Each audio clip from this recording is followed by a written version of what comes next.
Hi, നീറ്റിന്റെ last day of preparation. NEET എഴുതുന്ന എക്സാമിന്റെ ഡേ.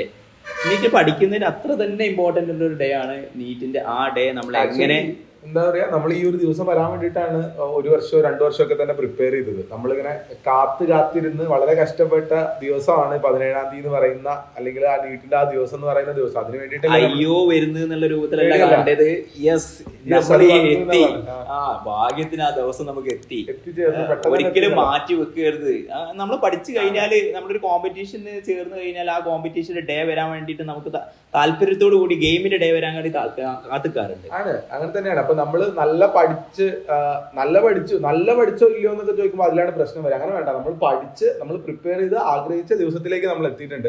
ആ ദിവസം കഴിഞ്ഞ ഈ ഇത്രയും കാലം വർക്ക് ചെയ്തതിന്റെ റിസൾട്ട് ഉണ്ടാക്കണമെങ്കിൽ ആ ദിവസം ഭയങ്കര ശ്രദ്ധിച്ചിട്ട് കാര്യങ്ങൾ ചെയ്യണം. ഡെഫിനറ്റ്ലി ആ ഡേ നമുക്ക് മൈൻഡിൽ നല്ല പ്ലാൻ വേണം. അപ്പൊ നമ്മൾ ഇന്ന് ഈ ചെറിയൊരു ടോക്കിലൂടെ ആ ഒരു ഡേ നമ്മൾ എങ്ങനെ പ്ലാൻ ആക്കണം എന്നുള്ളതാണ് പറയാൻ പോകുന്നത്. സോ 17-ാം തീയതി അല്ലെങ്കിൽ നീറ്റിന്റെ അന്ന് എന്ന് പറയുന്ന ദിവസം രാവിലെ എണീക്കണത് എപ്പോഴാ എണീക്കുക, എങ്ങനെയാ കാര്യങ്ങൾ ചെയ്യാന്നുള്ളതാണ്. എപ്പോഴാ എണീക്കുക? സാധാരണ നമ്മളൊരു 2 മണിക്കൂർ നേരത്തെ ഉറക്കത്തിന് എണീറ്റ് എങ്ങനെ ഉണ്ടാവും? അപ്പൊ നമുക്ക് ഭയങ്കര കുറച്ച് ടയർഡാവും. എന്താ പറയാ, നമ്മൾ നേരത്തെ ഇരുന്ന് സാധാരണ ചെയ്യുന്ന ഷെഡ്യൂളിനെക്കാളും ചെയ്ത് കഴിഞ്ഞാൽ, പ്രത്യേകിച്ച് ആഫ്റ്റർനൂൺ ആണ് എക്സാം വരുന്നത്. ആഫ്റ്റർനൂൺ എക്സാം ആകുമ്പോഴേക്കും നമ്മൾ കുറച്ച് ടയർഡ് ആവും. നമ്മൾ റിലാക്സ് ആയിട്ട് രാവിലെ കുറച്ച് താമസിച്ച് എണീറ്റാൽ മതി അല്ലേ? സാധാരണ എണീക്കുന്നതിനേക്കാളൊക്കെ 1 മണിക്കൂറൊക്കെ കുറച്ച് താമസിച്ച് തലേ ദിവസം നല്ല ഉറക്കമൊക്കെ ഉറങ്ങി നല്ല ബോഡിയൊക്കെ റിലാക്സ്ഡ് ആൻഡ് റെസ്റ്റഡ് ആയിട്ട് എണീറ്റിട്ട് അന്നത്തെ ദിവസം എന്തെല്ലാം കാര്യങ്ങളാണ് പഠിക്കേണ്ടത് എന്നുള്ളതാണ്. ഒരു കാര്യം ഉറപ്പാണ്, എസ്പെഷ്യലി എനിക്ക് പറയാനുള്ളത് ബോയ്സിനോടാണ്. കാരണം വെച്ചാല് ബോയ്സിൽ ഗേൾസ് കുറവാന്നല്ല കേട്ടോ, ഒറ്റയ്ക്ക് എക്സാം എഴുതാൻ പോയിക്കോളാം, ആരും വരണ്ട, അല്ലെങ്കിൽ കൂടെ ആരും വേണ്ട എന്നുള്ള മെന്റാലിറ്റി ഉള്ള ആൾക്കാർ. ഓവർ റിലാക്സ്ഡ് ആയി പോകും. അങ്ങനെ പോകേണ്ട ആവശ്യമില്ല. എന്താ പറയാ, ഒരാളെ കൂടെ കൂട്ടുക, ഒരാളെങ്കിലും മിനിമം കൂടെ കൂട്ടുക. പിന്നെ കൂടെ കൂട്ടുമ്പോൾ മാക്സിമം 2 ആളൊക്കെ, അത് ഗേൾസിനോടൊക്കെ പറയാനുള്ളത്, അല്ലെങ്കിൽ പേരൻസിനോടാ പറയാനുള്ളത്. കുറെ ആളുകളെ പോകണ്ട, കല്യാണത്തിന് വന്നാലും പോകണ്ട. 1-2 ആൾ, അച്ഛനും അമ്മയോ അല്ലെങ്കിൽ ഏതെങ്കിലും 1-2 ആൾ മാത്രം കൂടെ വരാം. മാക്സിമം 2 ആൾ മതി എന്നുള്ള രൂപത്തിലാണ് അവർ എക്സാമിന് പോവാനും അവിടേക്കുള്ള വഴികളും കൊണ്ടുപോകാൻ എടുക്കേണ്ട ഭക്ഷണം, സാധനങ്ങൾ അതൊക്കെ എടുക്കണം. അത് എടുക്കാനും അതൊക്കെ ആ 2ാമത്തെ പേഴ്സണെ ഏൽപ്പിക്കാം. ഡെഫിനറ്റ്ലി അങ്ങനെ ഒരാള് നമുക്ക് കൂടെ ഉണ്ടാകുമ്പോൾ ആ റെസ്പോൺസിബിലിറ്റി ഏറ്റെടുക്കാനുള്ള, അല്ലെങ്കിൽ ആ ടെൻഷൻ എടുക്കാൻ ഒരാൾ ഉണ്ടായി കഴിഞ്ഞാൽ കുറച്ചുകൂടി കൂളായിട്ട് എക്സാം ഹാളിലേക്ക് കയറാൻ നേരത്ത് വെള്ളം തീർന്നു പോയി കഴിഞ്ഞാൽ ആ വെള്ളം മേടിക്കാൻ വേണ്ടിയിട്ട് നമ്മളല്ലല്ലോ ഓടേണ്ടത്, അത് പോകാൻ വേണ്ടിട്ട് വേറൊരാളെ വെക്കാം. അത്രയും സീരിയസ് ഉള്ള ഒരു എക്സാം ആയതുകൊണ്ട് അങ്ങനെ ഒരു പേഴ്സൺ ഉണ്ടാവുന്നത് വളരെ നല്ലതാണ്, ഇമ്പോർട്ടന്റ് ആണ്. അപ്പൊ നമ്മുടെ പഠനം ഒഴിച്ചിട്ടുള്ള ബാക്കി ആക്ടിവിറ്റീസ് ഒക്കെ അയാളെ ഏൽപ്പിക്കുക എന്നുള്ളതാണ്. ഓക്കെ, നമ്മൾ ഇതിന് ഡീറ്റെയിൽ ആയിട്ട് ഡി ടോക്കിൽ ഇതിനെ കുറിച്ച് പറയുന്നുണ്ട് ഈ ഫ്രൈഡേ വരുന്നത്. നമുക്ക് ആ എക്സാം ഡേ വളരെ നമ്മൾ ഷാർപ്പായിട്ട് പറയേണ്ട ഒരു കണ്ടന്റ് ആയതുകൊണ്ടാണ് നമ്മൾ ഒരു വീഡിയോ. ഏറ്റവും ഇമ്പോർട്ടന്റ് ആയിട്ടുള്ള കാര്യം എന്ന് പറഞ്ഞു കഴിഞ്ഞാൽ അന്നത്തെ ദിവസം പഠിക്കേണ്ട കാര്യങ്ങളാണ്. അല്ലെങ്കിൽ പഠിക്കുക ഇൻ ദ സെൻസ്, ആ ഒരു ദിവസം നമുക്ക് കുറച്ചൊരു അക്കാഡമിക്സ്, ഒരു ലേണിംഗ് പാർട്ട് ഉണ്ട്, അല്ലെങ്കിൽ ഒരു റിവിഷൻ പാർട്ട് ഉണ്ട് അല്ലേ? എന്താ പഠിക്കേണ്ടത് എന്നുള്ള കാര്യങ്ങളാണ്. നമ്മള് ആദ്യം മുതൽ അവസാനം വരെയുള്ള എല്ലാ സാധനങ്ങളും പഠിക്കേണ്ട ഒരു ദിവസം അല്ല തീർച്ചയായിട്ടും. നമ്മളിപ്പോ എന്താ പഠിക്കാനകത്ത് അന്നത്തെ ദിവസങ്ങളിൽ? എന്താ പറയാ, കുറച്ച് മറക്കുന്ന കാര്യങ്ങൾ, നമ്മൾ പോളിഷ്ഡ് ആണ്, സ്ഥിരമായിട്ട് മറന്നു പോകുന്ന കുറച്ച് ഡിഫിക്കൽട്ട് വേർഡുകൾ നോക്കാനുള്ള, ജസ്റ്റ് ലൈക്ക് പിക്ചർ ഓർത്തെടുക്കാനുള്ള പിക്ചേഴ്സ് നോക്കുന്നത് പോലെയുള്ള കാര്യങ്ങൾ. ടേബിൾസ് ഉണ്ടാവും, ചില വാല്യൂസ്, ഇപ്പോ കെമിസ്ട്രിയിൽ melting point, boiling point, bond angle, like നമ്മളെ മെമ്മറീസ് എങ്ങനെയാ വെച്ചാൽ പഴയതായിട്ടുള്ള മാഞ്ഞു പോയ ഒരു പിക്ചറിനെ പോലെ ആയിരിക്കും നമ്മളെ മെമ്മറി നിൽക്കുന്നത്. ആ ഒരു നോട്ടം കാരണം പഠിക്കുന്നുണ്ടാവില്ല. അതും പ്രധാനപ്പെട്ട കാര്യമാണ് കേട്ടോ. നമ്മളിപ്പോ അന്നത്തെ ദിവസം നിങ്ങൾ ഇരുന്നിട്ട് നിങ്ങളുടെ മെമ്മറി ചെക്ക് ചെയ്ത് കഴിഞ്ഞാൽ നിങ്ങൾക്ക് ഒന്നും ഉണ്ടാവില്ല, ഫുള്ള് ബ്ലാങ്ക് ആയ പോലെ ഇതായാലും. അത് പേടിക്കൊന്നും വേണ്ട, അത് അങ്ങനെ തന്നെയാണ് ഉണ്ടാവുക. എക്സാം ഹാളിൽ എത്തി കഴിഞ്ഞ് കഴിഞ്ഞാൽ ഇതൊക്കെ ഓർമ്മ വന്നോളൂ ഓട്ടോമാറ്റിക്കലി. ആക്ച്വലി ഓർമ്മ വരുന്നല്ല, ചൂസ് ചെയ്യാണ് നമ്മൾ അവിടെ ഇരുന്നുകൊണ്ട്. ഇതാണോ അതാണോ ചൂസ് ചെയ്യുന്ന ദിവസമാണ്. അപ്പൊ നമുക്കൊരു ക്ലാരിറ്റിക്കും വേണ്ടി ജസ്റ്റ് ഒന്ന് മറച്ചു വിടുക, അതൊരിക്കലും ഒരു വായിക്കുക, നമ്മൾ സ്ട്രെയിൻ എടുക്കാറ്. കാരണം ആഫ്റ്റർനൂൺ നമ്മൾ മാക്സിമം എനർജി ചെലവാക്കാൻ പോവാണ്. അത് ഉച്ച കഴിഞ്ഞിട്ടാണ് എനർജി. അപ്പൊ രാവിലെ ഭയങ്കര സ്ട്രെയിൻ എടുക്കാതെ ഭയങ്കര കൂളായിട്ട് NCERT ടെക്സ്റ്റ് ബുക്ക് എടുക്കുക.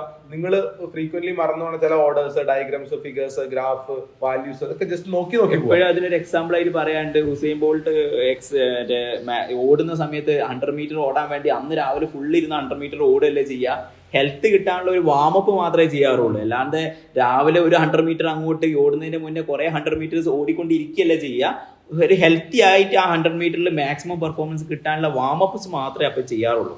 സോ ആ ഒരു രൂപത്തിൽ വാമപ്പ് ചെയ്തോണ്ടിരിക്കുക, ജസ്റ്റ് ഇങ്ങനെ വാമപ്പ് ചെയ്തോണ്ടിരിക്കുക. ആൻഡ് റിപ്പോർട്ടിംഗ് ടൈം കുറെ ആൾക്കാർക്ക് ഹാൾ ടിക്കറ്റിൽ 11 മണിയൊക്കെ ഉണ്ട്. അത് സമയത്ത് കയറണ്ട. നിങ്ങൾ ആ എക്സാം ഹാളിന്റെ പരിസരത്തൊക്കെ എത്തിയിട്ട് ഒരു 12:30-1 മണിയോട് കൂടിയിട്ട് ലൈറ്റ് ഭക്ഷണമൊക്കെ കഴിച്ചിട്ട് സെറ്റ് ആക്കി ഉള്ളിലേക്ക് അങ്ങോട്ട് കയറാന്നുള്ളതാണ്. ഓക്കെ. പിന്നെ എക്സാം ഹാളിലൊക്കെ ഇപ്പൊ ഈ ടോക്കിന്റെ ഏറ്റവും ഇമ്പോർട്ടന്റ് പാർട്ട് ഇനി മുതലാണ് തുടങ്ങാൻ പോകുന്നത്. എക്സാം ഹാളിൽ കയറിയത് മുതലുള്ള കാര്യങ്ങൾ. എക്സാം ഹാളിൽ നമ്മള് കയറുന്നതിന് മുന്നേ ചെറിയൊരു കാര്യമുണ്ട്. നമുക്ക് വിശക്കാണ്ടിരിക്കാൻ വേണ്ടി ഒരു ഫുഡ് വേണമെങ്കിൽ ഞാൻ സജസ്റ്റ് ചെയ്യുന്ന എപ്പോഴും ഒരു ചോക്ലേറ്റ് സ്നിക്കേഴ്സിന്റെ ആഡ് ഒന്നല്ല, എന്നാലും സ്നിക്കേഴ്സ് അതിന് കുറച്ചുകൂടി എനർജി ഉള്ളതുകൊണ്ട് സ്നിക്കേഴ്സ് ഒരു ചോക്ലേറ്റ് കഴിച്ചുകൊണ്ട് കയറുന്നത് വളരെ നന്നായിരിക്കും. പിന്നെ എന്താ പറയാ, ഭയങ്കര അബദ്ധാക്കാത്ത രൂപത്തിൽ പോക്കറ്റിൽ 1-2 നട്ട്സ് ഒക്കെ ഉണ്ടെന്ന് ഓർത്തുകൊണ്ട് ആരും ചിലപ്പോൾ ചോദിക്കില്ല. നമുക്ക് ഇടയ്ക്കെടുത്ത് കഴിക്കാനൊക്കെ പറ്റും. അതിന് വലിയ ബുദ്ധിമുട്ടൊന്നും ആവില്ല. അപ്പൊ നമ്മളൊരു 1 മണിയൊക്കെ ആകുമ്പോൾ എക്സാം ഹാളിൽ കയറിയ ഒരു കയറുന്നതിന് മുന്നേ ഒരു കാര്യം മെൻഷൻ ചെയ്യാണ്ട് നിങ്ങളുടെ ബവൽ ആൻഡ് ബ്ലാഡർ എംപ്റ്റി ആണോ എന്നുള്ളത് ഒന്ന് ചെക്ക് ചെയ്തേക്കുക. അതൊരു പോയിന്റ് ആയിട്ട് തന്നെ കീപ്പ് ചെയ്യുക. ടോയ്ലറ്റ് പോവാന്നുള്ളത് ജസ്റ്റ് അവിടെ എക്സാം ചിലപ്പം സാനിറ്ററി നാപ്കിൻസ് ചേഞ്ച് ചെയ്യാനുണ്ടാവും. തിരക്കുള്ള സമയത്ത് അത് മറന്നു പോകേണ്ടത്. ഇത് 3 കാര്യങ്ങൾ വളരെ ഇമ്പോർട്ടന്റ് ഉള്ള കാര്യമാണ്. Bowel, bladder, sanitary napkins okay ആണോ എന്നുള്ളത് കാര്യം നിങ്ങൾ ചെക്ക് ചെയ്ത് കഴിഞ്ഞാൽ അത്രേ ഉള്ളൂ. ആ കയറുന്നതിന് മുന്നേ നമ്മളെ കയ്യിൽ അഡ്മിറ്റ് കാർഡ് ഉണ്ടോ, ഇത്രയും കാര്യങ്ങൾ ഓക്കെ ആണെന്ന് വെച്ച് കയറാനുള്ളൂ. ജസ്റ്റ് അത് എല്ലാം സെറ്റ് ചെയ്തിട്ട് നമുക്ക് ഇനിയിപ്പോ ഇതിന്റെ ഇടയിൽ പിന്നെ എക്സാമിന്റെ ഇടയിൽ മൂത്രമൊഴിക്കാൻ മുട്ടിയാലും പോയിട്ട് മൂത്രമൊഴിച്ചിട്ട് വരും. അത്ര തന്നെ ഉള്ളൂ. വലിയൊരു സീരിയസ് ആക്കിയിട്ട് മുള്ള മുട്ടിപ്പോയി എന്നുള്ള രൂപത്തിൽ പ്രശ്നം. വിശന്ന് കഴിഞ്ഞാൽ ആ വിശപ്പൊക്കെ താങ്ങാനുള്ള കപ്പാസിറ്റി നിങ്ങൾക്ക് ഉണ്ട് ആണ് കേട്ടോ. പക്ഷെ അതൊന്ന് ശ്രദ്ധിക്കാൻ വേണ്ടി ചെയ്തു എന്നുള്ളൂ. അല്ലാണ്ട് ഞങ്ങൾ വിശന്നിരിക്കുക എന്നുള്ളത്. ആകെ 3.5 മണിക്കൂറുള്ളൂ. 3.5 മണിക്കൂർ ഫുഡ് എടുക്കാണ്ട് നിങ്ങൾ പല എക്സാം എഴുതിയിട്ടുണ്ട്. നിങ്ങൾക്ക് ആ കപ്പാസിറ്റി ഉണ്ട് എന്ന് അറിയാം നമുക്ക്. പിന്നെ നമ്മൾ എക്സാം ഹാളിലേക്ക് ചെന്നു, അവിടെ എത്തി ഒരു 1:45 വരെയൊക്കെ കൂൾ ഓഫ് ടൈമാണ്. നമ്മൾ വെറുതെ ഇരിക്കേണ്ട സമയമാണ്. കൂൾ ഓഫ് ടൈമിൽ എന്ത് ചെയ്യണം എന്നുള്ളത് ഒരു വേറെ കാര്യമാണ്. പക്ഷെ എന്ത് ചെയ്യരുത് എന്നുള്ള ആദ്യം പറഞ്ഞുതരാം. ചാപ്റ്റർ വൈസ് ഇങ്ങനെ പിന്നെ ഞാൻ ഇങ്ങനെ പോകുന്ന മെഡിക്കൽ കോളേജസിനെ കുറിച്ച് ആലോചിച്ചുകൊണ്ടിരിക്കുക, എനിക്ക് കിട്ടുന്ന മാർക്കിനെ കുറിച്ച് ആലോചിച്ചുകൊണ്ടിരിക്കുക, എക്സാം കഴിഞ്ഞിട്ട് പോകുന്ന ടൂറിനെ കുറിച്ച് ആലോചിക്കുക. ഒരിക്കലും ചെയ്യരുത്. കാരണം നമ്മുടെ പെർഫോമൻസിനെ ഡ്രാസ്റ്റിക്കലി അത് എഫക്ട് ചെയ്യാൻ പോകുന്നു. കൂൾ ഓഫ് ടൈമിൽ നിങ്ങൾക്ക് എന്താ ചെയ്യാൻ പറ്റുന്ന വെച്ചാൽ വല്ല പഞ്ചാബി ഹൗസ് സിനിമയെ പറ്റി ആലോചിച്ചോണ്ടിരിക്കുക. നല്ലതാണ് അവിടെ ഇരുന്നിട്ട്. അല്ലെങ്കിൽ ചെയ്യാൻ പറ്റുന്ന ഒരു കാര്യം, നിങ്ങൾ ഒരു എന്താ പറയാ ഒരു കാം ആൻഡ് ക്വൈറ്റ് ആയിട്ടുള്ള ഒരു ഫോറസ്റ്റിൽ നിങ്ങൾ ലോസ്റ്റ് ചെയ്ത പോലെ അങ്ങനെ ഒരു അരുവിന്റെ സൈഡിൽ പോയിട്ട് കൂളായിട്ട് നടക്കണ പോലെയോ അങ്ങനെ എന്തെങ്കിലും ബീച്ചിൽ ഇരുന്നിട്ട് ഇങ്ങനെ കടൽ കണ്ടോണ്ടിരിക്കുന്ന, ആരുമില്ലാത്ത ബീച്ചിൽ കടലിലെ തിരമാലകൾ എണ്ണിക്കളിക്കുന്ന പോലെ അങ്ങനെയൊക്കെ എന്തെങ്കിലും ഒന്ന് വെറുതെ ഇമാജിനേഷൻ ചെയ്യുന്നതാണ്. ലൈക്ക് ഒരിക്കലും അത് പഠിക്കുന്ന ഒരു കാര്യത്തിനെ പറ്റിയിട്ടുള്ള ഇമാജിനേഷൻ ആവരുത്. ഇങ്ങനെ ബയോളജി പോസ്റ്റ് എക്സാമിനെ കുറിച്ചുള്ള ആ ഒരു പ്ലാനും ഒരിക്കലും ആവരുത്. ഭയങ്കര ബ്ലാങ്ക് ആയിട്ടുള്ള വൈൽഡ് ആയിട്ടുള്ള ഒരു തോട്ട്, അതായത് ധ്യാനിക്കുന്ന പോലത്തെ ഒരു സാധനം. അതിപ്പോ പറഞ്ഞ പോലെ ഒരു ഏകാന്തമായിട്ടുള്ള ഒരു ബീച്ചിൽ ഇരിക്കുന്ന ഒരു സാധനം. അവിടെ കടലിലെ ഒച്ച മാത്രം നമ്മൾ കേൾക്കുന്നു, കുറച്ച് കിളി പറന്നു പോകുന്നു, തിരമാല എണ്ണുന്നു, ആ ഒരു സാധനം.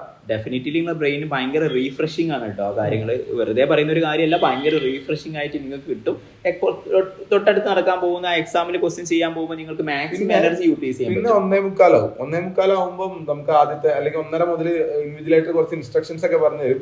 അത് കേൾക്കുക. നിങ്ങൾക്ക് അറിയുന്ന കാര്യങ്ങൾ തന്നെ, നിങ്ങൾ പഠിച്ച കാര്യങ്ങളൊക്കെ തന്നെ അല്ലെ, പുതിയതായിട്ടൊന്നും ഉണ്ടാവില്ല. ജസ്റ്റ് കേൾക്കുക. 1:45 ആകുമ്പോൾ ഈ പേപ്പർ കിട്ടും. പേപ്പർ കയ്യിൽ മേടിക്കുമ്പോൾ ജസ്റ്റ് മേടിച്ച് അവിടെ വെക്കുക. പേപ്പർ കൈ കിട്ടിയ മുതൽ കൈ വിറച്ചു എന്നൊന്നും പറയാൻ ഇടവരരുത്. അത് നമുക്കറിയാം, നമ്മൾ ആഗ്രഹിച്ചിരുന്ന ഒരു സാധനം. അത് റാൻഡം ആയിട്ടുള്ള ഒരു 200 ക്വസ്റ്റ്യൻസിന്റെ ഒരു ക്വസ്റ്റ്യൻ റാൻഡം. അങ്ങനെ വീഡിയോയിലൊക്കെ ഞാൻ പറഞ്ഞതുപോലെ ഉണ്ട്. നമുക്ക് പേടിയല്ല, ആവേശമാണ് വേണ്ടത്. എക്സാം എഴുതാനുള്ള ആവേശമാണ് കാണിക്കുന്നത്. അത് വാങ്ങിയിട്ട് കയ്യിൽ വെക്കുക. പൊട്ടിച്ച് എഴുതാൻ തുടങ്ങേണ്ടത് 2 മണിക്കാണ് തുടങ്ങേണ്ടത്. 2 മണി വരെ വെറുതെ ഇരിക്കുക. 2 മണി വരെ വീണ്ടും മെഡിറ്റേഷൻസ് ആണ് നമ്മൾ ചെയ്യുക. Cool off time actually utilise ചെയ്യുക. നമ്മൾ കൂൾ ആവാൻ വേണ്ടിയിട്ട് മൈൻഡ്, ബോഡിയൊക്കെ റിലാക്സ്, മസിൽ റിലാക്സേഷൻ ഒക്കെ നമുക്ക് പ്രാക്ടീസ് ചെയ്യാവുന്ന കാര്യം. വെറുതെ ഇരുന്നിട്ട് നമ്മുടെ ഓരോ കൈ റിലാക്സ് ആവുന്നതായിട്ടും കാല് റിലാക്സ് ആവുന്നതും മൈൻഡിൽ വിചാരിച്ചാൽ തന്നെ ബോഡി റിലാക്സ്ഡ് ആവും. സോ ആ ഒരു രൂപത്തിൽ അത് മാക്സിമം ട്രൈ ചെയ്യുക. ആ സമയത്ത് ഇരുന്ന് ഫിസിക്സിന്റെ 3rd ചാപ്റ്ററിലെ ഇക്വേഷൻ ഇതല്ലേ 1/2 r3 r4 ആണോ എന്നൊക്കെ ഇങ്ങനെ ആലോചിച്ചുകൊണ്ടിരുന്നു കഴിഞ്ഞാൽ നിങ്ങളെ കില്ല് ചെയ്യാണ്ടോ, നിങ്ങൾ മൈൻഡ്ഫുൾനെസ്സിനെ കില്ല് ചെയ്യാണ്. അപ്പൊ അങ്ങനത്തെ കാര്യങ്ങളൊന്നും ചെയ്യരുത്.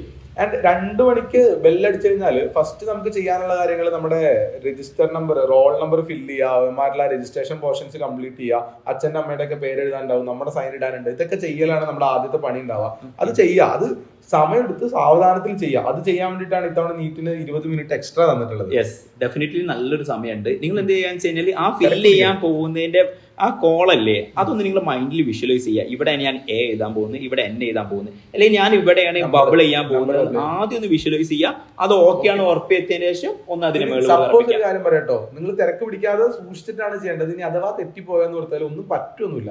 പക്ഷെ നമ്മുടെ കുറച്ച് സമയം അതിനകത്ത് ലോസ് ആയി പോകുന്നു മാത്രമേ ഉള്ളൂ. അയ്യോ ഇത് തെറ്റിപ്പോയി ആകെ കുളമായി അങ്ങനെയൊന്നും വിചാരിക്കേണ്ട. അതിനൊന്നുമില്ല. അതിനൊക്കെ അവിടെ മറുമരുന്നുകൾ അവിടെ ഇൻവിജിലേറ്റേഴ്സിന്റെ കയ്യിലുണ്ട്, അവരത് ചെയ്തോളൂ. ഒരു കാര്യം കറക്റ്റായിട്ട് ആലോചിക്കാനുള്ളത്, ഞാൻ റോൾ നമ്പർ മാറിപ്പോയി അതുകൊണ്ട് എനിക്ക് റിസൾട്ട് വന്നിട്ടില്ല എന്നുള്ള പ്രശ്നം ഇത്ര കാലം എവിടെയില്ല. അതിനാണ് ഓർഡർലി അവർ വാങ്ങിക്കുന്നത്. നിങ്ങൾ എവിടെ ഇരുന്ന് എവിടെ സൈൻ ചെയ്ത് ഏത് റൂമിലായിരുന്നത് ആ ഡാറ്റ ഒക്കെ വെച്ചിട്ട് ബാക്കപ്പ് ഒക്കെ അവർക്ക് ഉണ്ട്. അതുകൊണ്ട് നിങ്ങൾ അത് ടെൻഷനായിട്ട് നിങ്ങളെ റിസൾട്ടിനെ മൊത്തം ബാധിക്കുന്ന കാര്യമല്ല.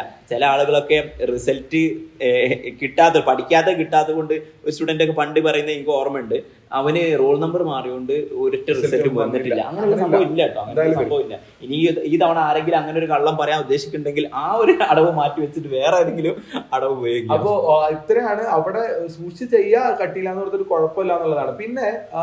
പിന്നെ നമുക്ക് എക്സാം എഴുതാൻ തുടങ്ങണം അല്ലെ. എക്സാം എഴുതാൻ തുടങ്ങുമ്പോൾ എങ്ങനെയാന്ന് വെച്ചാല് എങ്ങനെ ഇരിക്കുക, നമ്മളൊരു ക്രിക്കറ്റ് കളിക്കണ മാതിരി അല്ലെങ്കിൽ ടെന്നീസ് കളിക്കണ മാതിരി മാത്രം ഒരു സിംഗിൾ ബോളിനെ നമ്മൾ അറ്റാക്ക് ചെയ്യുന്നത് മാതിരിയാണ് കാണേണ്ടത്, ഓൾ ടുഗദർ കാണരുത്. ജസ്റ്റ് എങ്ങനെയാ കാണാൻ വെച്ചാൽ കഴിഞ്ഞ വർഷം നമ്മൾ ടോപ്പർ സ്റ്റുഡന്റ് ചെയ്തിരുന്നത്, കഴിഞ്ഞ വർഷത്തെ ടോപ്പർ സ്റ്റുഡന്റ് ചെയ്തിരുന്നത് കൊളായി പോയ മെത്തേഡാണ്. ഫസ്റ്റ് തന്നെ എയിംസിൽ കയറിയിരിക്കും, എന്നിട്ട് തുടങ്ങും യെസ് എയിംസ് ഇത് ശരിയാക്കി അത് ശരിയാക്കി, അങ്ങനെ ഓൾ ടുഗദർ നമ്മൾ കാൽക്കുലേറ്റ് ചെയ്തുകൊണ്ട് വരും. എന്നിട്ട് നമ്മൾ കുറച്ച് കഴിഞ്ഞ് കാലിക്കറ്റ് മെഡിക്കൽ കോളേജ് എത്തും, പിന്നെ തൃശ്ശൂർ ആവാം, പിന്നെ ട്രിവാൻഡ്രം ആവാം, അങ്ങനെ ഓരോ മെഡിക്കൽ കോളേജ് നമ്മൾ പ്ലേസ് ചെയ്യും. നമ്മൾ പെർഫോമൻസ് ഇങ്ങനെ കാൽക്കുലേറ്റ് ചെയ്തുകൊണ്ടിരിക്കും. ശരിക്കും ഭയങ്കര സ്ട്രെസ്ഫുൾ ആണ്. അങ്ങനെ 1/2 മണിക്കൂർ ഓടിക്കഴിഞ്ഞാൽ തന്നെ നിങ്ങളെ എക്സാം കൊളാവാനുള്ള എല്ലാ പോസിബിലിറ്റി അവിടെ തന്നെ ഉണ്ട്. ഇപ്പൊ എന്താ പറയാ, MS ധോണിനെ എല്ലാവർക്കും അറിയാലോ അല്ലെ. ധോണി ഒരു ഇന്റർവ്യൂവിൽ ഇങ്ങനെ പറയുന്നുണ്ട്, എങ്ങനെയാണ് ഇങ്ങനെ ഇത്ര ഈ ഭയങ്കര സിറ്റുവേഷൻസിൽ ഭയങ്കര കൂളായിട്ട് എങ്ങനെയാണ് നിൽക്കുന്നത്. ക്യാപ്റ്റൻ കൂളാണ്, എന്ത് സിറ്റുവേഷൻസിലും ഭയങ്കര സമ്മർദ്ദ സിറ്റുവേഷനിലേക്ക് നിന്ന് കളി ജയിക്കുന്ന ആളാണ്. അപ്പൊ എങ്ങനെയാ പറ്റുന്ന വെച്ചപ്പോൾ ധോണി പറയുന്ന കാര്യമുണ്ട്, ഞാൻ ആ ഒരു ബോൾ മാത്രമേ ശ്രദ്ധിക്കാറുള്ളൂ, അതിനപ്പുറപ്പുറമുള്ള കാര്യങ്ങൾ നോക്കല്ല. അപ്പൊ ബാറ്റ് ചെയ്യുമ്പോഴാണെങ്കിലും ബോൾ ചെയ്യുമ്പോഴാണെങ്കിലും ഫീൽഡ് ചെയ്യുമ്പോഴാണെങ്കിലും ആസ് എ ക്യാപ്റ്റൻ അല്ലെങ്കിൽ ആസ് എ ഒരു ബാറ്റ്സ്മാൻ എന്നുള്ള രൂപത്തിൽ ആ ഒരു ബോളില് നമുക്ക് എന്ത് ചെയ്യാൻ പറ്റും, ആ ബോളിലെ ഏറ്റവും ബെസ്റ്റ് പെർഫോമൻസ് എന്താണ്. ചിലപ്പോ അതിൽ 6 അടിക്കുന്നതാവാം, ചിലപ്പോ ഡിഫെൻഡ് ചെയ്യുന്നതാവാം. അത്ര നല്ല ചിലപ്പോ ബൗൺസ് ചെയ്യുന്ന ഒരു ബോൾ 6 അടിക്കാൻ പറ്റുന്നത് പ്രശ്നമായിരിക്കും അവിടെ. അപ്പൊ അവിടെ ഡിഫെൻഡ് ചെയ്യുന്ന, അപ്പൊ ആ ബോളിലെ ഏറ്റവും ബെസ്റ്റ് സിറ്റുവേഷൻ എന്താ എന്ന് നോക്കി ഡിസൈഡ് ചെയ്യാം. അതേപോലെ തന്നെയാണ് ഇപ്പൊ നമുക്കൊരു ക്വസ്റ്റ്യൻ വരുന്നത്, നിങ്ങൾ ഇങ്ങനെ ധോണി ബാറ്റ് ചെയ്യുന്ന സമയത്തുള്ള ഒരു ബോളായിട്ടാ, ചിലപ്പോൾ അതൊരു ബൗൺസർ ആയിരിക്കും തലക്കെട്ട്, അത് ഡക്ക് ചെയ്ത് ലീവ് ചെയ്യുക എന്നുള്ളതാണ് നമുക്ക് ചെയ്യാൻ. അതിൽ ഞാൻ 6 അടിച്ചിട്ടില്ലല്ലോ എന്ന് വിഷമിക്കുന്നത് അവിടെ തെറ്റാണ്. അത് 6 അടിക്കാൻ നോക്കിയാൽ നമ്മൾ ഔട്ട് ആവും, അതാണ് പ്രശ്നം. ഓക്കെ, അപ്പൊ നിങ്ങൾക്ക് കാര്യം പിടികിട്ടിട്ടുണ്ട്. ക്വസ്റ്റ്യൻസ് എന്താ പറയാ, ഓരോന്നിനും ഇൻഡിവിജ്വൽ ആയിട്ട് കാണുക. ടോട്ടൽ ക്വസ്റ്റ്യൻസ് ഇത്ര ആയി, ഇത്ര ചെയ്തു, ഞാൻ 100 മാർക്ക് എത്തി, 450 എത്തി, 560 എത്തി എന്ന് പോലത്തെ കാൽക്കുലേഷൻ 200 പരീക്ഷയിൽ 200 ക്വസ്റ്റ്യൻ കണ്ടിന്യൂറ്റി കൊടുക്കരുത്. ഒരു ക്വസ്റ്റ്യൻ കഴിഞ്ഞാൽ ആ ക്വസ്റ്റ്യൻ കഴിഞ്ഞു, ഇനി നമ്മുടെ മുന്നിൽ ഒരു ഒറ്റ ക്വസ്റ്റ്യൻ മാത്രമേ ഉള്ളൂ, വരാനുള്ള ക്വസ്റ്റ്യൻ ഒക്കെ വരാനുണ്ട്. ഈ ഒരു ക്വസ്റ്റ്യനിൽ എന്ത് ചെയ്യാന്ന് മാത്രമേ ആലോചിക്കാവുള്ളൂ, വരുന്നതിൽ എന്താണ് കഴിഞ്ഞത്. ഡോക്ടർ ആഷിഖിന്റെ മുന്നിൽ ഒരു ക്വസ്റ്റ്യൻ വന്നു, ടഫ് ആണ്, ഒറ്റയടിക്ക് കിട്ടുന്നില്ല, എന്ത് ചെയ്യും? നോക്കുമ്പോ തന്നെ ടഫ് ആണെങ്കിൽ അപ്പൊ തന്നെ വിടും, ചെയ്ത് നോക്കിയിട്ട് കിട്ടുന്നില്ലെങ്കിൽ അപ്പൊ തന്നെ വിടും. മാർക്ക് ചെയ്തു, നേരത്തെ പറഞ്ഞതുപോലെ മാർക്ക് ചെയ്തു. ഇതിനെ പറ്റിയിട്ട് നമ്മൾ മൾട്ടിപ്പിൾ വീഡിയോസ് ചെയ്തിട്ടുണ്ട്, നിങ്ങൾക്ക് അതും കണ്ടു നോക്കാവുന്നതാണ്. ഡെഫിനറ്റ്ലി. അപ്പൊ നമുക്ക് കറക്റ്റ് ആയിട്ടുള്ള വ്യൂ ഉണ്ട്. നമ്മൾ ഇൻഡിവിജ്വൽ ആയിട്ടാണ് ക്വസ്റ്റ്യൻ കാണാൻ പോകുന്നത്. 200 ബോൾ അല്ലെങ്കിൽ 200 നമ്മൾ ഫേസ് ചെയ്യാൻ പോകുന്ന 200 ഇൻഡിവിജ്വൽ ഇവന്റ് ആണ്. ഓരോന്ന് എന്ത് ഡിസൈഡ് ചെയ്ത് പോവാണ് വേണ്ടത്. ഇനി ഇതിനകത്ത് കഴിഞ്ഞ വർഷത്തില് ഒരു ടോപ്പർ കുട്ടി, ടോപ്പർ ഇൻ ദ സെൻസ് നമുക്ക് ടോപ്പർ ആവുന്ന എക്സ്പെക്ട് ചെയ്ത കുട്ടിയാണ്, ഈ വർഷം വീണ്ടും നീറ്റ് എഴുതുന്ന കുട്ടിയാണ്. ആ കുട്ടീന്റെ പ്രശ്നം ആദ്യത്തെ 10 ക്വസ്റ്റ്യൻ കണ്ടപ്പോഴത്തേക്കും തകർന്നു പോയി സാറേ എന്ന് പറയും. ആക്ച്വലി ഇത് ഒരാളല്ല പറയും, ഒരുപാട് പേർക്ക് പറ്റുന്ന കാര്യമാണ്. ആദ്യത്തെ 10 ക്വസ്റ്റ്യൻ നമുക്ക് അറ്റംപ്റ്റ് ചെയ്യാൻ പറ്റും. കാരണം നിങ്ങൾക്ക് PQRST എന്ന് പറഞ്ഞിട്ട് 5 റാൻഡം ഷഫിൾ ക്വസ്റ്റ്യൻ പേപ്പർ ആയിട്ടാണ് നിങ്ങളുടെ കൈ കിട്ടുന്ന ക്വസ്റ്റ്യൻ പേപ്പറിൽ ആദ്യത്തെ 10 ടഫ് ആയിരിക്കാം, പക്ഷെ അത് കഴിഞ്ഞിട്ടുള്ളതൊക്കെ ഈസി ആയിട്ട് വരുന്നുണ്ടാവും. പിന്നെ ഈ ടഫ്നെസ് എന്നുള്ള കാര്യങ്ങൾ ആ ക്വസ്റ്റ്യന്റെ ടഫ്നെസ് മാത്രമല്ല, നമ്മൾ സ്റ്റേറ്റ് ഓഫ് മൈൻഡ് ചിലപ്പോൾ അതിനെ ആക്ട് ചെയ്യാറുണ്ട്. സ്റ്റേറ്റ് ഓഫ് മൈൻഡിൽ നമുക്ക് അത് കൂടുതൽ ടഫായി തോന്നാം. ശരിക്കും നമുക്ക് കുറച്ചുകൂടെ കഴിഞ്ഞ ഒരു ഫ്ലോ കിട്ടിക്കഴിഞ്ഞാൽ ഈ ക്വസ്റ്റ്യന്റെ കറക്റ്റ് ഫ്ലോയിൽ വരാം. നമ്മളിപ്പോ റെസിഡൻഷ്യലിലൊക്കെ കുട്ടികളോട് ഡയറക്ട്ലി സംസാരിക്കുമ്പോൾ പറയാം, ആദ്യത്തെ 100 ക്വസ്റ്റ്യൻ നിങ്ങൾക്ക് ചെയ്യാൻ പറ്റിയില്ലെങ്കിൽ അയ്യോ പോയി എന്ന് പറഞ്ഞിട്ട് ഇടല്ല ചെയ്യേണ്ട. ആദ്യത്തെ അത് എക്സാജറേറ്റ് ചെയ്ത് പറയാം, 100 ചെയ്യാൻ പറ്റിയില്ലെങ്കിൽ 101 മുതൽ ചെയ്തു പോയി, ചിലപ്പോൾ 130 മുതലുള്ള 70 നമുക്ക് നല്ലൊരു ഫ്ലോയിൽ ചെയ്യാൻ പറ്റി കഴിഞ്ഞാൽ തിരിച്ചു വന്നിട്ട് ചെയ്യാൻ നേരത്തിട്ട് ആദ്യം ചെയ്യാൻ പറ്റാതിരുന്ന എല്ലാ ക്വസ്റ്റ്യനും നമുക്ക് ചെയ്യാൻ പറ്റും. ഇത് കിട്ടുന്നുണ്ടല്ലോ, ഇപ്പൊ കിട്ടുന്നുണ്ടല്ലോ പക്ഷെ ആദ്യം തന്നെ നമ്മൾ തലേ കൈ വെച്ച് അയ്യോ പോയി ഇനിയൊന്നും നടക്കൂല എന്നുള്ള രൂപത്തിൽ ഇങ്ങനെ ഇരുന്ന് കഴിഞ്ഞാൽ അത് പോകും. ഓക്കെ, അപ്പൊ നിങ്ങൾ പറയാൻ എക്സാം കഴിഞ്ഞ് ഒരിക്കലും പറയാൻ പാടില്ലാത്ത കാര്യമാണ് എക്സാം കുറച്ച് ക്വസ്റ്റ്യൻ സ്റ്റഫ് ആയപ്പോൾ ഞാൻ പേടിപ്പെട്ടു പോയി, അങ്ങനെയൊന്നും ഒരിക്കലും പറയരുത്. ഇത് മൾട്ടിപ്പിൾ എക്സ്പീരിയൻസ് നിങ്ങൾക്ക് ക്ലിയർ ആയിട്ട് എക്സ്പ്ലെയിൻ ചെയ്തു തന്നിട്ടുണ്ട്.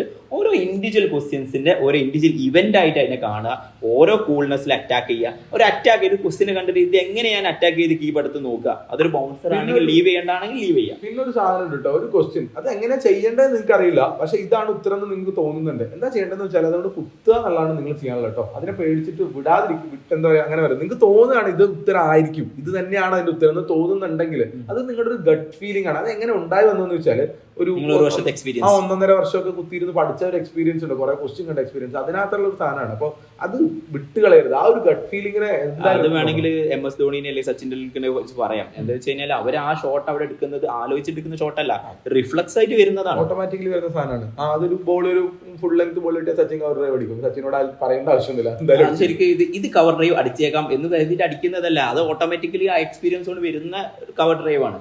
അപ്പൊ ആ ഒരു മൂഡ് എടുക്കുക, ഓരോ ബോളും അല്ലെങ്കിൽ ഓരോ ക്വസ്റ്റ്യനും സെപ്പറേറ്റ് ഇവന്റ് എന്നുള്ള രൂപത്തിൽ കണക്കൂട്ടി പോവുക. നമ്മൾ പുറത്തിറങ്ങി വരുമ്പോഴത്തേക്ക് നമ്മൾ മിനിമം ഒരു 3 റൗണ്ടെങ്കിലും ക്വസ്റ്റ്യൻ പേപ്പറിന്റെ ഉള്ളിൽ കൂടി കടന്നു പോയിട്ടുണ്ടാവണം. ആ ക്വസ്റ്റ്യൻ പേപ്പറിൽ നമ്മളെ കൊണ്ട് പോസിബിൾ ആവുന്ന ഒരു ക്വസ്റ്റ്യൻ പോലും അവിടെ ബാക്കി ഉണ്ടാവാൻ പാടില്ല. എന്ത് വന്നാലും ഒരു ഹാപ്പിനെസ് മൈൻഡിൽ കീപ്പ് ചെയ്യും എന്നുള്ളത്, എന്ത് വന്നു കഴിഞ്ഞാൽ കീപ്പ് ചെയ്യുന്നത്. പിന്നെ ഒരു സാധനം പറഞ്ഞുതരാം, നമ്മൾ എക്സാം എഴുതുമ്പോൾ നിങ്ങളിപ്പോ മോക്ക് എക്സാം എഴുതുമ്പോൾ അവർക്ക് അറിയുന്നുണ്ടാവും, ഒരു 1.5 മണിക്കൂർ കഴിയുമ്പോൾ ഉറക്കം വരും.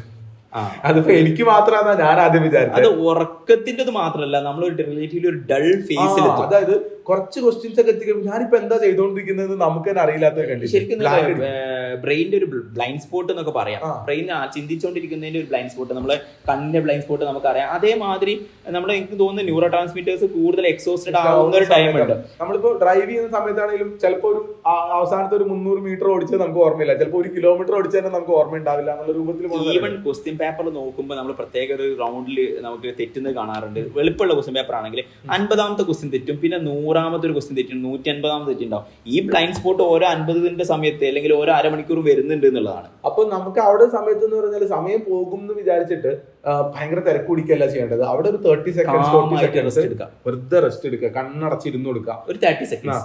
അല്ലെങ്കിൽ തൊട്ട് ഫ്രണ്ടിലുള്ള എന്തെങ്കിലും സാധനം. പിന്നെ അല്ലെങ്കിൽ നമ്മൾ ആദ്യം പറഞ്ഞ പോലെ ബീച്ചിലൊന്ന് പോയിരിക്കുക, കാടിന്റെ ഉള്ളിലൊന്ന് പോയിരിക്കുക. നേരത്തെ പറഞ്ഞ ആദ്യം ഇരുന്ന ആ ബീച്ചിൽ അവിടെ പോയി ഒന്നോടെ ഇരുന്നിട്ട് ആ ബീച്ചിൽ ഒന്ന് ചുറ്റി കറങ്ങി അടിച്ചിട്ട് തിരിച്ചു വരിക. 30 തിരമാലകൾ എണ്ണിക്കോട്ടെ, ഒരു 30 വേണ്ട, ഒരു 15 തിരമാലകൾ എണ്ണി ഒന്ന് കൂളായ ഒരു പാട്ടൊക്കെ പാടിയിട്ട് തിരിച്ചു വന്നിരുന്നിട്ട് വീണ്ടും എക്സാം എഴുതാന്നുള്ള മൂഡില്ല. അതൊരു മെന്റൽ ടൂറാണ് അടിക്കാട്ടോ. എനിക്ക് പറയാനുള്ളത്, ഇതേപോലത്തെ സിറ്റുവേഷൻ എങ്ങനെ ആയിരിക്കണം എക്സാമിന് എന്നുള്ളത് ആ കണ്ടന്റിന്റെ പില്ലർ, അതായത് നമ്മളെ ബയോളജി ഫിസിക്സ് കെമിസ്ട്രിന്റെ കണ്ടന്റിന്റെ പില്ലറിന്റെ അത്ര തന്നെ ഇമ്പോർട്ടന്റ് ആണ് നമ്മുടെ സ്റ്റേറ്റ് ഓഫ് മൈൻഡ്, ഈ ക്വസ്റ്റ്യനുള്ള അപ്രോച്ച് അത്ര തന്നെ ഇമ്പോർട്ടന്റ് ഉള്ള വേറെ 2 പില്ലേഴ്സ് ആണ്. അപ്പൊ 2 വർഷം മുന്നേ ഒരു സ്റ്റുഡന്റ് ഉണ്ടായിരുന്നു എനിക്ക്. ആ സ്റ്റുഡന്റ് ഭയങ്കര ബ്രില്യന്റ്, ഭയങ്കര ഷാർപ്പാണ്, പക്ഷെ എക്സാമിന് അന്ന് തലയിറങ്ങി വീണു. എന്നിട്ട് എക്സാം കംപ്ലീറ്റ് ചെയ്തില്ല. പേടിച്ചിട്ട്, അത് വേറെ ഫിസിക്കൽ പ്രശ്നമായിട്ടല്ല, പേടിച്ചിട്ട് നെർവസ് ആയി തല ചുറ്റി വീണു. മനസ്സിലാക്കേണ്ടത് ഇതൊക്കെ നമ്മളെ അതായത് പഠിച്ച് നല്ല വിവരം ഉണ്ട് എന്നുള്ളത് മാത്രം കൊണ്ടൊന്നും കിട്ടില്ല. നമുക്ക് പേഴ്സണാലിറ്റിയിൽ ഇതുപോലത്തെ ഒരു സാധനം കൂടി നമ്മൾ ബിൽഡ് ചെയ്യണം, ഹാപ്പിനെസ് ക്രിയേറ്റ് ചെയ്യാൻ പറ്റണം. എനിക്ക് തോന്നുന്നു ഇതൊക്കെ ഡീറ്റെയിൽ ആയിട്ട് നമുക്ക് നമ്മുടെ ഈ വരുന്ന ഫ്രൈഡേയിലെ ടോക്കിൽ പറയാമെന്ന് തോന്നുന്നു. അപ്പൊ വെള്ളിയാഴ്ച വൈകുന്നേരം ഇമ്പോർട്ടന്റ് ആയിട്ടുള്ള ഒരു വൺ ടൈം ചെയ്യേണ്ട ഇമ്പോർട്ടന്റ് ആയിട്ടുള്ള കുറച്ച് കാര്യങ്ങൾ മെൻഷൻ ചെയ്തിട്ടുണ്ട്. ഇതെന്നാണ് ഇമ്പോർട്ടന്റ്, വെള്ളിയാഴ്ച നമുക്ക് ഡിസ്കസ് ചെയ്തിട്ട് പോവാം. നിങ്ങളെ പാർട്ടിൽ എന്തെങ്കിലും നിങ്ങൾക്ക് സജഷൻ ആയി ചോദിക്കാനുണ്ടെങ്കിൽ ക്വസ്റ്റ്യൻ ആയിട്ട് നമുക്ക് അവിടെ പോസ്റ്റ് ചെയ്യാം. ഈ വീഡിയോയുടെ കമന്റിന്റെ അടിയിൽ നിങ്ങൾക്ക് ഡിസ്കസ് ചെയ്യേണ്ട അല്ലെങ്കിൽ എന്താണ് ചെയ്യേണ്ടതെന്ന് അറിയാൻ വേണ്ടി ഡീറ്റെയിൽ ആയിട്ടുള്ള ക്വസ്റ്റ്യൻസ് സാധനങ്ങളൊക്കെ തലേ ദിവസം എന്ത് ചെയ്യണം, ആ ദിവസം എന്ത് ചെയ്യണം എന്നുള്ള കാര്യങ്ങൾ, പിന്നെ ലാസ്റ്റ് റൗണ്ട് റിവിഷൻസ് എങ്ങനെയായിരിക്കണം പോകണം എന്നുള്ള സാധനങ്ങളൊക്കെ നമ്മൾ ഡീറ്റെയിൽ ആയിട്ട് പറയുന്നുണ്ട്. നമ്മൾ ഇൻസ്ട്രക്ഷൻ എക്സാം എൻഡ് ചെയ്യുന്ന ബെല്ലടിക്കുന്നത് വരെയുള്ള ഇൻസ്ട്രക്ഷൻസ് ഉണ്ടാവും, ബാക്കിയൊന്നും ഇപ്പം പറയുന്നില്ല. അത് എക്സാം കഴിഞ്ഞിട്ട് വേണമെങ്കിൽ എങ്ങനെ ടൂർ അടിക്കുന്നുള്ള ഇൻസ്ട്രക്ഷൻ. പിന്നെ ആ ലൈവിന്റെ നോട്ടിഫിക്കേഷൻ കിട്ടാൻ വേണ്ടിയിട്ട് ചാനൽ സബ്സ്ക്രൈബ് ചെയ്ത് ബെല്ലൈക്കൺ പ്രസ് ചെയ്യുന്ന കാര്യത്തിൽ നിങ്ങൾ ആരും പിശുക്ക് കാണിക്കരുത്. ചറപറാന്ന് ആ ബെല്ലൈക്കൺ അങ്ങ് പ്രസ് ചെയ്ത് ഞെക്കി പൊട്ടിച്ചേക്കണം, ഒന്നും നോക്കിയേക്കരുത്. അപ്പൊ നമുക്ക് ലൈവില് കാണാം. അടിപൊളിയായിട്ട് നമുക്ക് ഡീടോക്കിൽ എല്ലാ കാര്യങ്ങളും എല്ലാ കാര്യങ്ങളും നമുക്ക് അതിൽ ഡിസ്കസ്. ലൈവ് വരെയുള്ള ദിവസം വളരെ ആവേശത്തോട് നിങ്ങൾ പഠിച്ചോ. ലൈവ് കഴിഞ്ഞതിന് ശേഷം എന്ത് ചെയ്യണം എന്നുള്ള കാര്യം നമ്മൾ ലൈവിൽ പറഞ്ഞുതരാം. All the very best.